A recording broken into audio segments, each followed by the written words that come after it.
Hi, I'm Tanya Penny, your integrative healing therapist, and welcome back to part 2 of forgiveness and acceptance. So it's really interesting. I've had a lot more opportunity to work on forgiving and accepting myself this past week. Always a reason why I pick the topics that I do.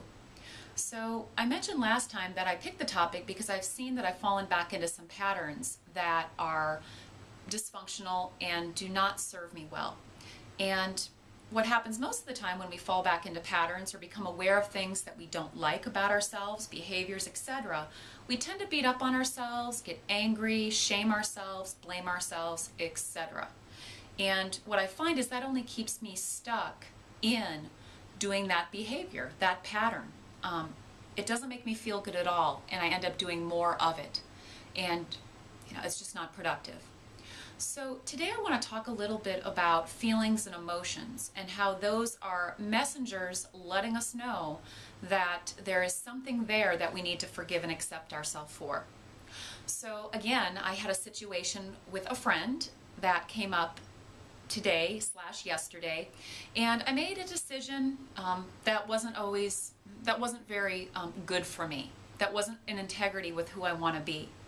And it's an old pattern of mine, overscheduling, over-planning, and then having to cancel, thereby upsetting the person and me feeling terrible. So how did I know that that was there? Well, of course the person told me, but I started to feel in my chest a heaviness and just this like ache and this tightness and this heaviness. And I was like, okay, that is something not good. It's alerting me to the fact that something is happening. And so I allowed myself to actually feel that in my chest and then asked myself, what emotion is that tied to? And of course, it was a feeling of shame. I was ashamed of myself that I had fallen back into that pattern again and had hurt that person. So really what helped me to move out of that is to allow myself to feel it.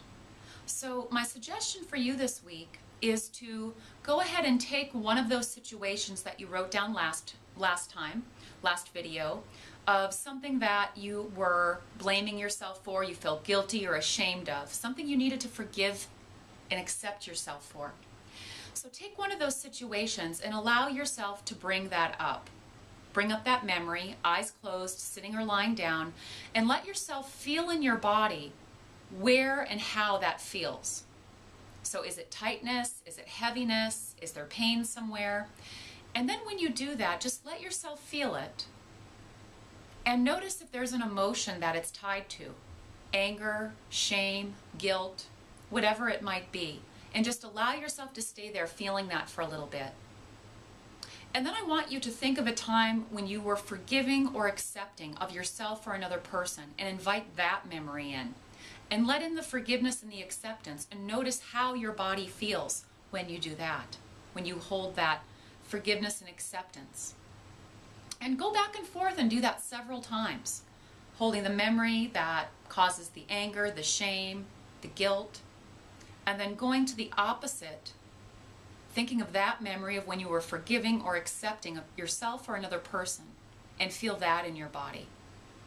So I want you to try that little exercise this week at least once. Try it several times to really get the hang of it. And please do comment and share below on how this little tool worked for you and how it felt, what your experience was. So thank you so much for joining me this week for part 2 of Forgiveness and Acceptance.